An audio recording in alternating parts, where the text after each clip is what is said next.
नमस्कार, जन टीवी देख रहे हैं आप। मैं श्वेता शर्मा आपके साथ। खबरों की शुरुआत से पहले एक नजर डालेंगे अभी की हेडलाइंस।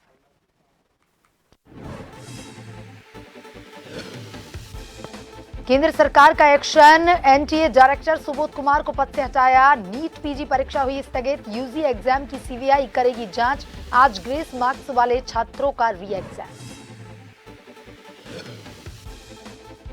धरातल पर उतर रही ग्लोबल इन्वेस्टर समिट की पहल। उत्तराखंड में टाटा समूह स्थापित करेगा इलेक्ट्रॉनिक सिटी। रुद्रपुर में 350 एकड़ जमीन का चयन।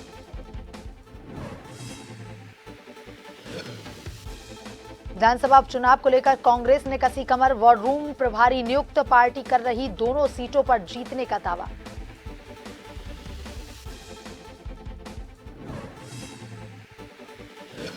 नैनीताल हाईकोर्ट का शिक्षा निदेशक को अवमानना नोटिस। विभाग के कर्मचारियों को एग्रीमेंट नहीं देने का मामला। 16 अगस्त तक मांगा जवाब।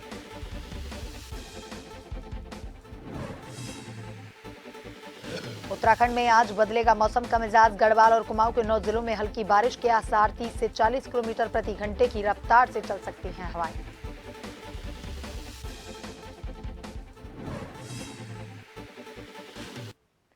और अब खबरें विस्तार से। नीट परीक्षा विवाद के बीच केंद्र सरकार ने नेशनल टेस्टिंग एजेंसी के महानिदेशक सुबोध कुमार को हटा दिया। प्रदीप सिंह खरोला को नया डीजी नियुक्त किया गया है। वे कर्नाटक केडर के 1985 बेंच के रिटायर्ड आईएएस अधिकारी हैं। उन्हें 1 मई 2024 को स्टाफ सिलेक्शन कमीशन का चेयरमैन अतिरिक्त प्रभार सौंपा गया था। पिछले 2 महीनों से एनटीए देश की 2 सबसे बड़ी प्रतियोगी परीक्षाओं में कथित अनियमितता और पेपर लीक को लेकर विवादों में घिरा हुआ है।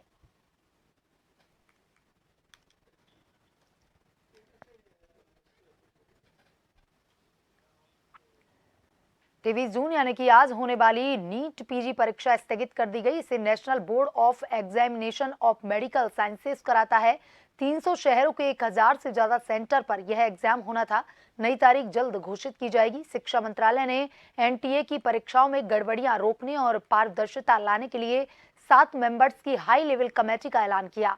इसरो के पूर्व चेयरमैन के राधाकृष्णन इसके चीफ होंगे। हैदराबाद यूनिवर्सिटी के वाइस चांसलर प्रोफेसर वीजे राव और एम्स के पूर्व डायरेक्टर रणदीप गुलेरिया भी कमेटी के मेंबर हैं। कमेटी 2 महीने से शिक्षा मंत्रालय को रिपोर्ट सौंपेगी।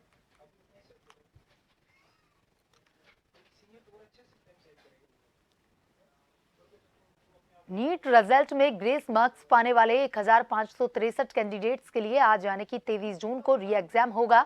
एग्जाम दोपहर 2 बजे से शाम 5:20 तक के बीच में होना है। एनटीए ने री एग्जाम की एडमिट कार्ड 20 जून को जारी किए। इस परीक्षा का रिजल्ट 30 जून तक जारी किया जाएगा। नीट यूजी को संशोधित रिजल्ट जारी होने के बाद काउंसलिंग की प्रक्रिया 6 जुलाई से शुरू होगी। नीट री एग्जाम उन 6 शहरों में हो रहा है जहां समय के नुकसान के चलते बच्चों को ग्रेस मार्क्स दिए गए थे।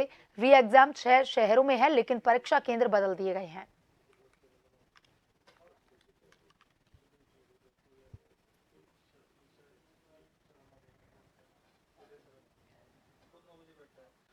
प्रदेश सरकार इन्वेस्टर समिट के जरिए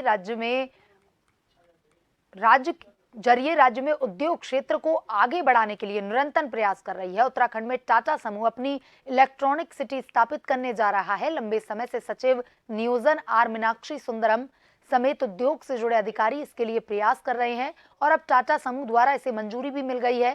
साथ ही टाटा समूह ने इसके लिए रुद्रपुर खुरपिया फॉर्म का चयन भी कर लिया है। यहां पर करीब 350 एकड़ में टाटा ग्रुप का मैन्युफैक्चरिंग यूनिट स्थित होगा, जिसको लेकर भाजपा प्रदेश प्रवक्ता हनी पाठक का कहना है कि मुख्यमंत्री पुष्कर सिंह धामी द्वारा शुरू की गई ग्लोबल इन्वेस्टर समिट की मुहिम धरातल पर उतरती नजर आ रही है।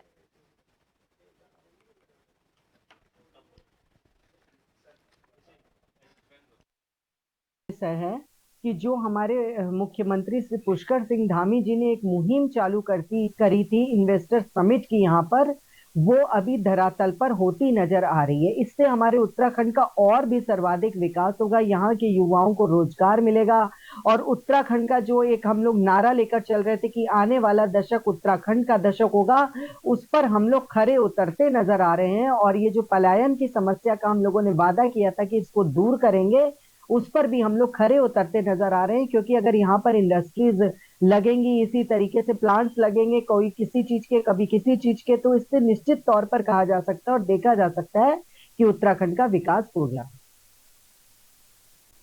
बद्रीनाथ और मंगलोर विधानसभा उपचुनाव के लिए उत्तराखंड कांग्रेस सोशल मीडिया की ओर से प्रदेश स्तरीय वॉर रूम प्रभारी एवं सह प्रभारी की नियुक्ति की गई है।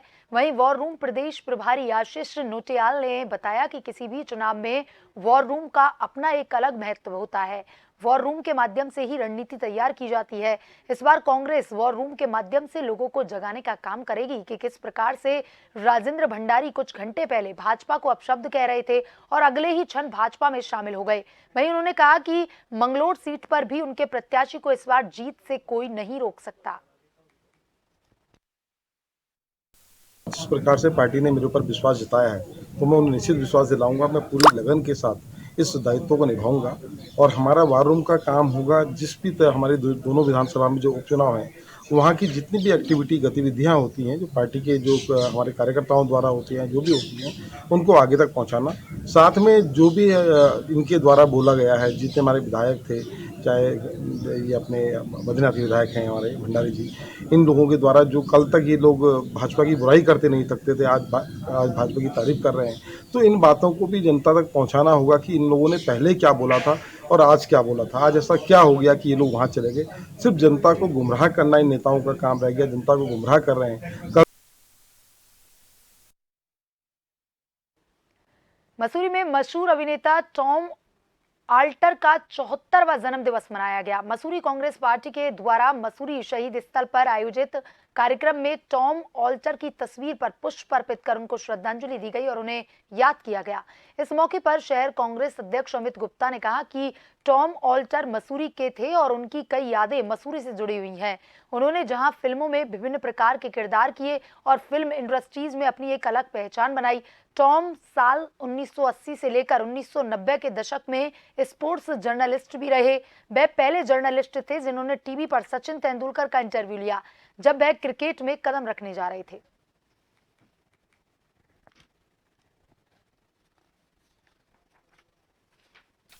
मसूरी का नाम उन्होंने देश विदेश तक पहुंचाया। मसूरी के लिए उन्होंने, चाहे वो खेल से जुड़े रहे, शुरू से मसूरी में खेल से जुड़े रहे। सिल्वर्टन खेल मैदान काफ़ी क्रिकेट खेला, फुटबॉल खेली और खेल मैदान की मांग भी उन्होंने लगातार सरकार से उठाई है। मसूरी का जब एक हेरिटेज घंटाघर टूटा तो उसके लिए भी उन्होंने यहाँ पर एक दिन का मौन व्रत रखा। तो उनका अभिनेता के साथ साथ उनका जो मसूरी के लिए योगदान है उसे हमेशा याद रखा जाएगा। और वो साहित्य से जुड़े थे, लेखन से जुड़े थे, थिएटर का इससे भी उनको बहुत शौक रहा है उनको। तो उन्होंने मसूरी के लिए जो काम किया है, मसूरी के लिए जो मसूरी का जो नाम किया है, उसको हम समय पे हम सबको याद करना चाहिए। और हाईकोर्ट ने पूर्व के निर्देशों का पालन नहीं करने पर निर्देशक विद्यालयी शिक्षा को अवमानना नोटिस जारी किया। न्यायमूर्ति मनोज कुमार तिवारी की एकल पीठ मामले की अगली सुनवाई के लिए 16 अगस्त की तिथि नियत की है। राजकीय इंटर कॉलेज पिथौरागढ़ में कार्यरत प्रवक्ता चंद्र सिंह और अन्य प्रवक्ताओं ने हाईकोर्ट में याचिका दायर कर कहा था कि उनकी नियुक्ति वर्ष 2011 में प्रवक्ता पद पर हुई। 10 वर्ष की सेवा होने पर उन्हें उत्तराखंड सरकारी सेवक वेतन नियमावली 2016 के अनुसार चयन वेतनमान के साथ एक अतिरिक्त एग्रीमेंट दे था। इस बाबत उन्होंने एक प्रत्यावेदन राज्य सरकार को दिया था। उसे प्रत्यावेदन पर शिक्षा विभाग ने कोई कार्यवाही नहीं की। कोर्ट ने पूर्व में सुनवाई करते हुए निर्देशक विद्यालय शिक्षा को 6 हफ्ते के भीतर उक्त संदर्भ में निर्णय लेने के लिए कहा था। इसके बावजूद विभाग ने कोई कार्यवाही नहीं की।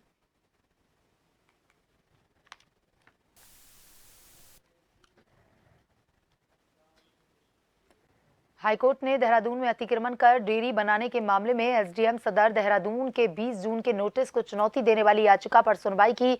हाईकोर्ट ने नोटिस पर रोक लगाते हुए दोनों पक्षकारों को यथास्थिति बनाए रखने के निर्देश दिए। कोर्ट ने मामले की अगली सुनवाई के लिए 24 जून की तिथि नियत की। कोर्ट ने सरकार को भी स्थिति स्पष्ट करने के लिए निर्देश दिए। न्यायमूर्ति मनोज कुमार तिवारी की शनिवार को स्पेशल बेंच बनाई गई थी, जिस पर न्यायमूर्ति ने अवकाश के दिन मामले की सुनवाई कि नोटिस मात्र एक सूचना की तरह दिया गया।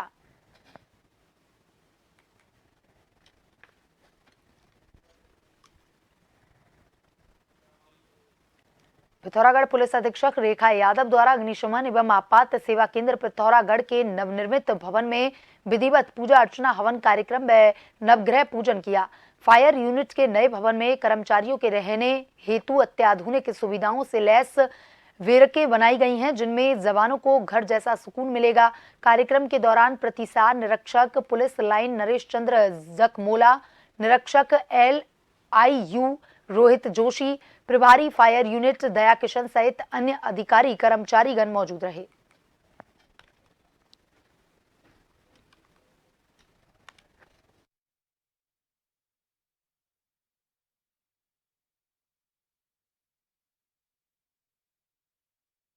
मसूरी में 144 करोड़ रुपए की मसूरी यमुना पेयजल पंपिंग योजना के तहत किए गए कार्यों की पोल खुलती हुई नजर आ रही है।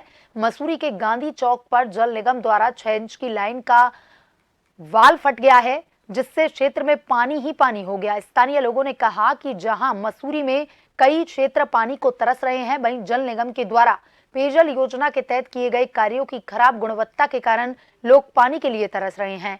हाल ही में डाली गई पाइपलाइन लीक होने लगी है, जिससे कई MLD पानी बर्बाद हो गया है। उन्होंने कहा कि पर्यटन सीजन में पानी की भरपूर सप्लाई होनी चाहिए, परंतु गढ़वाल जल संस्थान और जल निगम के अधिकारियों में आपस में सामंजस्य न होने के कारण लोगों को पानी की समस्याओं से जूझना पड़ रहा है। लोगों ने मांग की है कि मसूरी यमुना पेयजल पंपिंग योजना के तहत किए गए कार्यों की उच्च स्तरीय जांच की जाए और मसूरी के सभी क्षेत्रों में पेयजल की सप्लाई को सुनिश्चित किया जाए। जल निगम के अधिशासी अभियंता संदीप कश्यप ने बताया कि 6 इंच की पाइपलाइन में पानी का ज्यादा प्रेशर आने के कारण गांधी चौक के पास पाइपलाइन का वाल्व फट गया, जिसको तत्काल ठीक करने के निर्देश दे दिए गए हैं।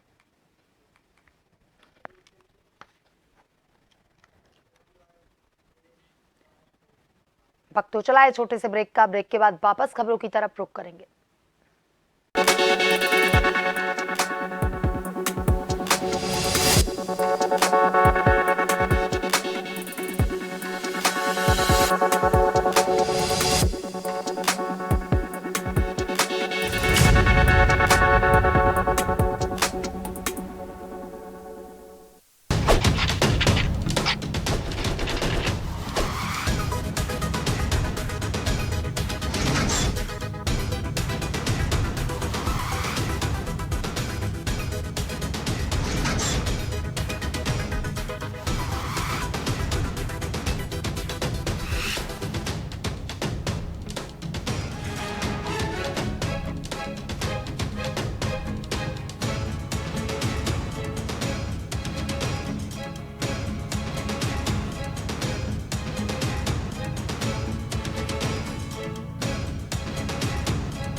ब्रेक के बाद एक बार फिर से आपका स्वागत है। ये बढ़ते हैं खबरों की तरफ।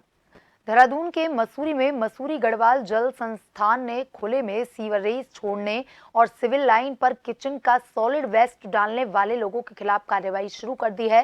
कार्रवाई के तहत शनिवार को करीब 1 दर्जन लोगों के पानी और सीवरेज के कनेक्शन काटे गए, जिसके बाद लोगों ने हंगामा कर गढ़वाल जल संस्थान द्वारा की जा रही कार्रवाई का विरोध किया।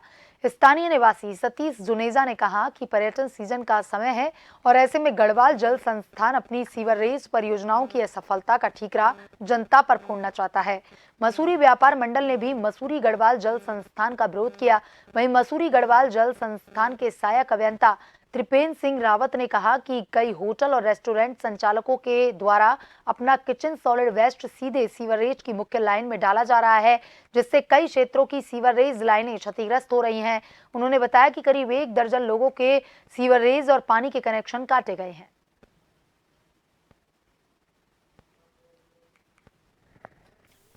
किसी भी कार्य में अगर कोई प्रॉब्लम है या वो नहीं सही तरीके से किया जा रहा है तो उसके ऊपर वार्निंग दी जाएगी आपको, फिर आपको सेकंड वार्निंग दी जाएगी, तो कुछ समझाया जाएगा कि भाई ये शहरी हित के लिए है। अब इन्होंने आज अचानक ही अपना नोटिस भेज दिए और ये कह दिया कि भाई इसको बंद कर दीजिए और 5,000 रुपये जुर्माना लगा दिया और साथ में हमारी एक लाइन पे बुज्जा लगा दिया। का समय है, पर्यटक इस समय पूरी भरमार रूप से मसूरी में है और पर्यटक की असुविधा मसूरी की छवि खराब करता है, सरकार की छवि खराब करता है। इसके लिए कम से कम विभाग को जांच करके 15 दिन का समय उक्त स्वामी को देना चाहिए, उक्त कनेक्शन उपभोक्ता को देना चाहिए, उसके बाद काटना चाहिए। इसके साथ साथ जो जफर हॉल के निवासियों के कनेक्शन काटे गए वो भी दुर्भाग्यपूर्ण है। सर सीवर ओवरफ्लो की समस्या आ रही थी। आज से हम लोगों ने दोबारा ड्राइव चलाई है और जिनका फॉल्टी सीवर है, जिन्होंने सीवर में रेन वाटर जोड़ा हुआ है या किचन वेस्ट सीधे डाल रहे हैं और अभी तक हमारे पुराने नोटिस पे कोई कार्रवाई नहीं करी है, उनके आज हम सीवर और पानी के कनेक्शन बंद करने की कार्रवाई कर रहे हैं। दिक्कत हो रही है, अभी बहुत सारे लोग आए हैं लेकिन समस्या उन्हीं के एंड से है। वहाँ से बजरी पत्थर ईंट वगैरह आ रही है, दूसरी किचन सॉलिड वेस्ट आ रहा है जिससे माल रोड पे सीवर बह रहा है और इससे पर्यटकों को भारी असुविधा का सामना करना पड़ रहा है। बद्रीनाथ धाम के वावणी गांव के मुख्य रास्तों में आजकल कई दिनों से सीवर का गंदा पानी यूं ही बहता हुआ नजर आ रहा है, जिसके चलते वावणी गांव के लोगों को हर दिन भारी दिक्कतों का सामना करना पड़ रहा है। बता दें कि वावणी गांव के मुख्य रास्तों पर हॉस्पिटल जाने का मुख्य रास्ता भी मौजूद है। यहाँ आए दिन तीर्थयात्रियों की लंबी कतारें लगी हुई रहती हैं, जिसके चलते तीर्थयात्रियों को भी भारी दिक्कतों का सामना करना पड़ रहा है। सीवर का गंदा पानी लीकेज होने से पूरे वावणी गांव में दुर्गंध ही दुर्गंध फैली हुई है, जिस कारण ग्रामीण काफी परेशान हो चुके हैं।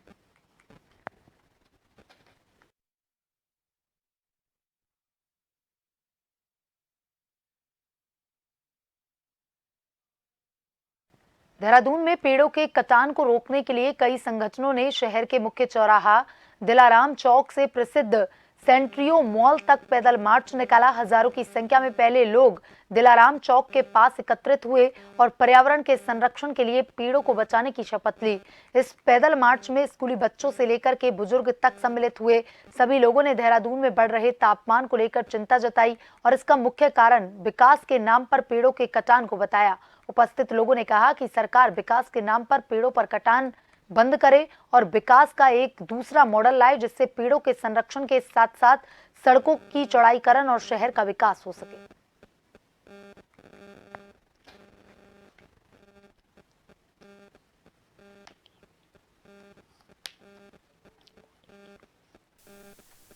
सरकार को ये कहना चाहते हैं कि उसकी जो अनेक योजनाएं हैं पेड़ और जंगल काटने की, वो अब देहरादून वासी नहीं सहेंगे।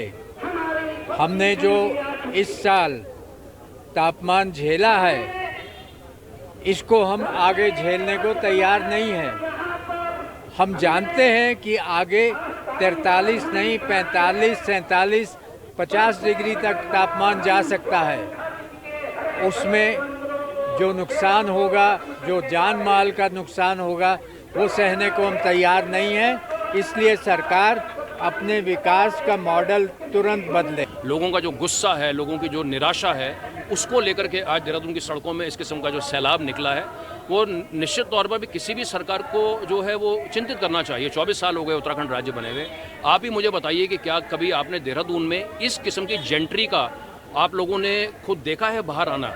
तो ये सामान्य तौर पर इस पब्लिक को ऐसा कहा जाता है जो कि अपने घरों के अपने कंफर्ट से बाहर नहीं निकलते हैं। लेकिन आज अगर 1000 लोग इस किस्म के यहाँ पर बाहर निकले हैं, ये निश्चित तौर पर जैसा मैंने कहा, उनकी नाराज़गी, उनकी फ्रस्ट्रेशन, उनका गुस्सा, उनकी चिंता, ये तमाम चीज़ें जो हैं आज इस पर्यावरण बचाओ वॉक और आंदोलन के माध्यम से सामने आई हैं। जो हम अभी गलती कर रहे हैं उसका एहसास हमें अभी भी हमें भुगत ही रहे। जैसे आप देख सकते हैं कि अभी टेम्परेचर जो है 50 तक पहुंच चुका है। अगर हम इतने ही पेड़ काटते रहेंगे तो एक समय में 60 तक पहुंच सकता है। और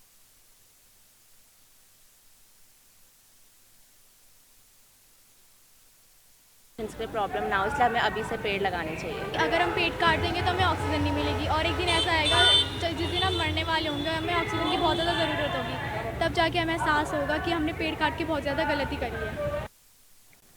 आईआईटी रुड़की की रिसर्च टीम को बड़ी कामयाबी मिली है। यूरिन इन्फेक्शन के इलाज में काम आने वाले स्मॉल मॉलिक्यूल की खोज का दावा किया गया है। रिपोर्ट देखिए।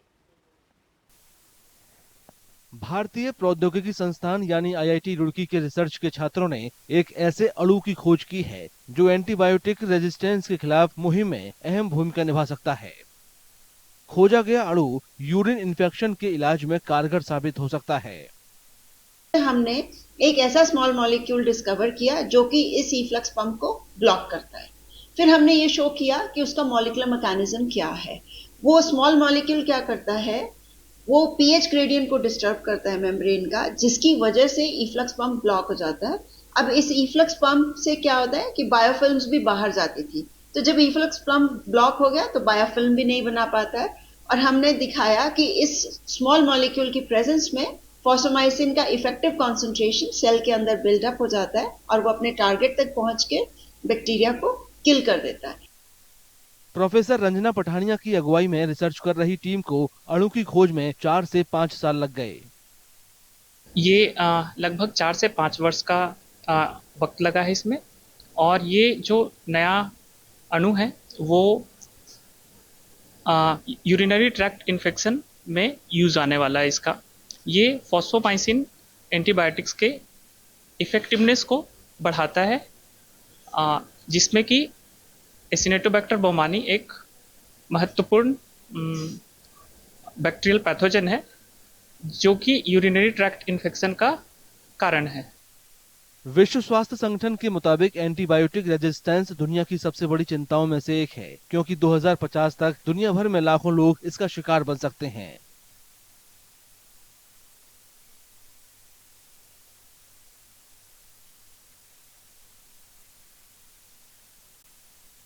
बद्रीनाथ विधानसभा उपचुनाव को शांतिपूर्वक संपन्न करवाने को लेकर के शनिवार को सामान्य प्रेक्षक अनीता रामचंद्रन एवं जिला निर्वाचन अधिकारी हिमांशु खुराना की अध्यक्षता में पीठासीन अधिकारियों और प्रथम मतदान अधिकारियों को पीजी कॉलेज गोपेश्वर में प्रशिक्षण दिया गया, जिसमें मतदान का सामान्य प्रशिक्षण और ईवीएम व वीवीपैट का व्यवहारिक प्रशिक्षण शामिल है। बद्रीनाथ विधानसभा की 210 मतदेय स्थलों के लिए रिजर्व सहित 288 पीठासीन एवं 288 प्रथम मतदान अधिकारियों की तैनाती की गई है।